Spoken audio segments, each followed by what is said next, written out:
has left us to reflect upon. What will happen when we can't hold ourselves up to the standards of the rule of law? Stalin, who was one of the worst genocidal maniacs in history, up to 20 million people killed under his reign, he takes somebody who's a threat to him, and rather than necessarily just taking them out back and shooting them, they would invent. And without bail, they also found a weapon they think he used in his truck, a 2013 white Toyota Tacoma. Just after midnight, we received a call of a shooting and a kidnapping that occurred at Penn Park, which is just down the street here from the police station. Our officers responded, at which time we discovered that a male witness was stating that his female companion had been shot by an unknown subject and taken from the vehicle and taken out of the area. This essentially launched a multi-day investigation where our detectives responded, patrol responded, and we received a lot of help from a lot of different agencies to try and find the missing girl, which was identified as 19-year-old Andrea Vasquez. A spokesperson from the Whittier Police Department, Officer Thomas Matson, shared more details on this ongoing investigation. From there, through several investigative means, we were able to identify that she was last in the area of Moreno Valley. And on 8/21 of 2023, Esparza was arrested.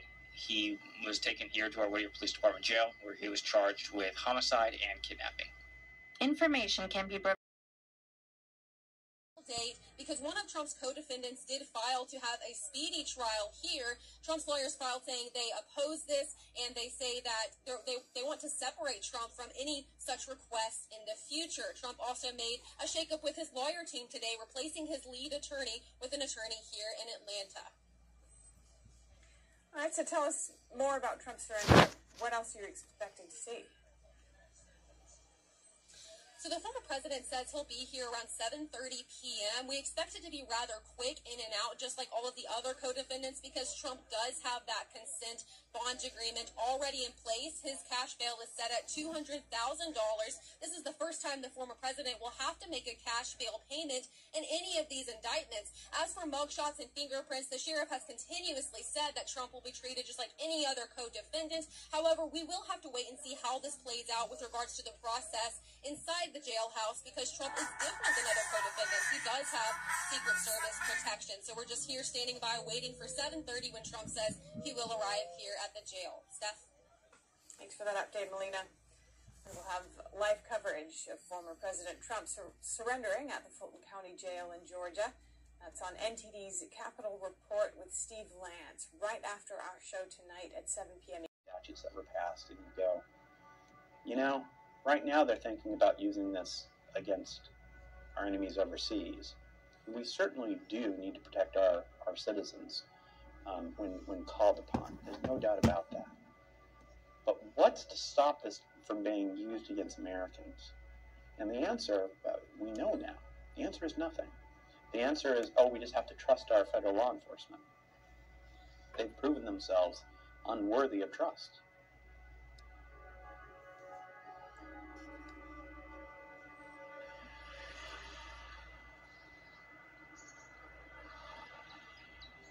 Civil society has dramatically changed since our founders drafted the Constitution, both for the good and the bad. Many of the founders were spiritual believers who believed in unchanging moral principles as a basis for human conduct. There seems to have been a forced schism between spirituality and government. Does hope for our country ultimately lie in a return to traditional values? Are you hopeful at all, or what will it take to get the country's legal system back on track? Is there hope? Well, Steve, I wish I could tell you that there's an easy fix, because a lot of these problems are downstream of far upstream problems. One problem is the culture has changed. I think that if you talk to ordinary Americans in, say, 1941, at a time when Hollywood was very patriotic and where movies would be put out teaching people about the Constitution and about not just their civic rights, but also their civic duties, that a lot of that has gone by the board.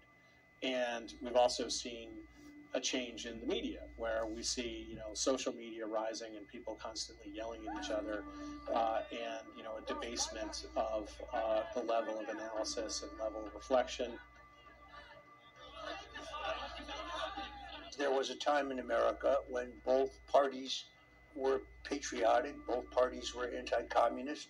Democrats wanted to tax a little more and spend a little more. Republicans, at least theoretically, wanted to tax less and spend yet less. But your efforts were to win a general election, not to put the opposition in jail or ruin them financially or destroy them.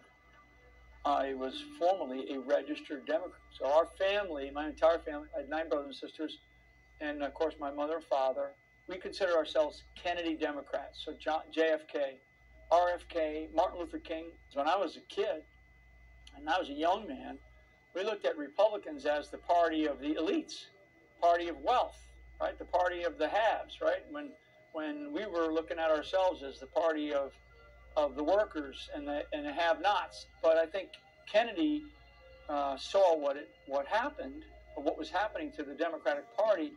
One of them being an overreaching federal government, and the ideals, the true ideals of the Democratic Party. And because he tried to raise those ideals, he was killed for it. Okay? He was assassinated for it. Physical assassinations are much messier these days. And we have a lot of new technologies to be able to learn, the forensics of something that happened, right? Where what is less messy is the assassination by narrative, okay? I'm a product of one of those. I've been assassinated by narrative, yet I'm still standing because I have a much deeper understanding of what it is that we're facing than 95% of just regular people. The tailspin is going to drive us right into the ground, and that's going to be the end of America, and that will be America's demise.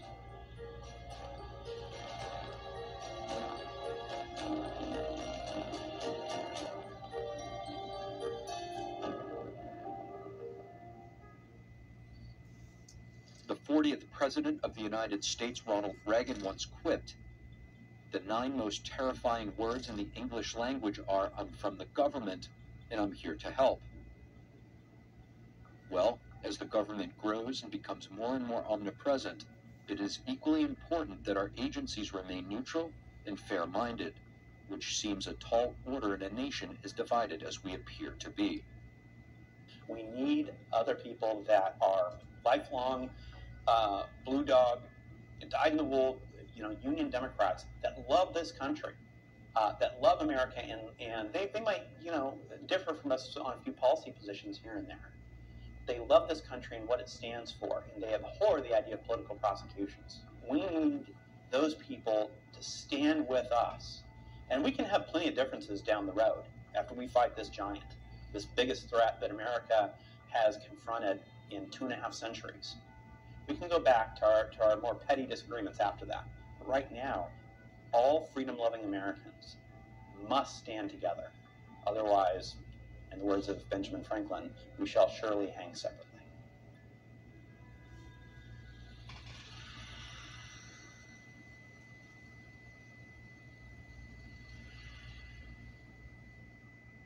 Our founding fathers believed that our Constitution was made for only a moral people, and it is wholly inadequate for the government of any other. Morality and virtue are necessary for a society to be free. Without virtue, there can be no liberty. When morality is in decline, even the most perfect system can be abused. How can we make sure our system, the one that we take great pride in, continues to work?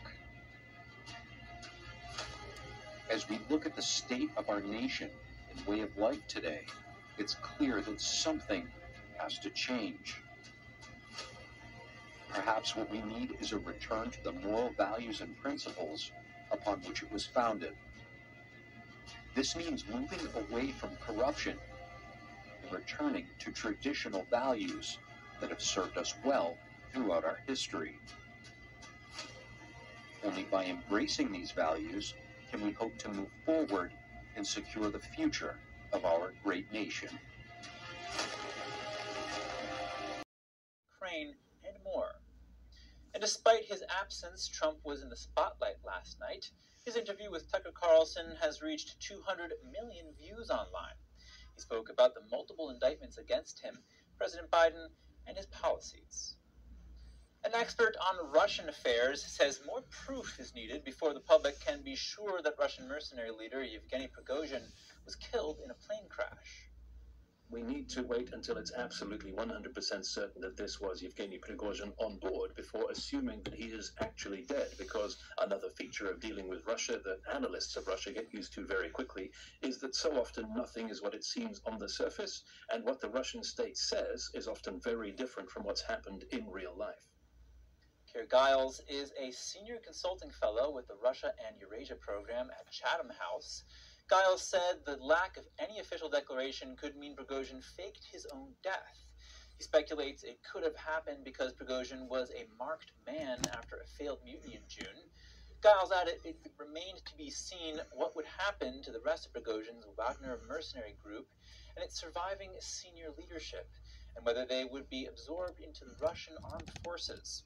Russian authorities said Prigozhin was listed as a passenger on a private jet that crashed on Wednesday, killing all on board, including other senior Wagner figures. There has still been no official comment from the Kremlin or the Russian Defense Ministry on the fate of Prigozhin, and interests are growing over a comment made by CIA Director William Burns. He seems to have predicted Putin's retaliation against Prigozhin back in July. Putin is someone who generally thinks that revenge is a dish best served cold, so he's going to try to settle the situation to the extent he can. But again, in my experience, Putin is the ultimate apostle of payback, so I would be surprised if Prigozhin escapes further retribution for this. So in that sense, the president's right. If I were Prigozhin, I wouldn't fire my food taster. Burns was attending the Aspen Security Forum in Colorado. He was then asked about Prigozhin's mutiny against Russia's top army brass in June. BRICS is inviting 6 new countries to join the economic bloc. Those are Iran, Saudi Arabia, the UAE, Argentina, Egypt, and Ethiopia. The announcement was made by South Africa's president on day 3 of the summit. The membership will take effect from the 1st of January 2024. Speaking via video message, Russian President Putin congratulated the new members. India's Prime Minister Modi welcomed the expansion, while Chinese leader Xi Jinping said the historic expansion will inject new impetus into the BRICS cooperation mechanism. South African officials say more than 40 countries have expressed interest in joining BRICS. Coming up,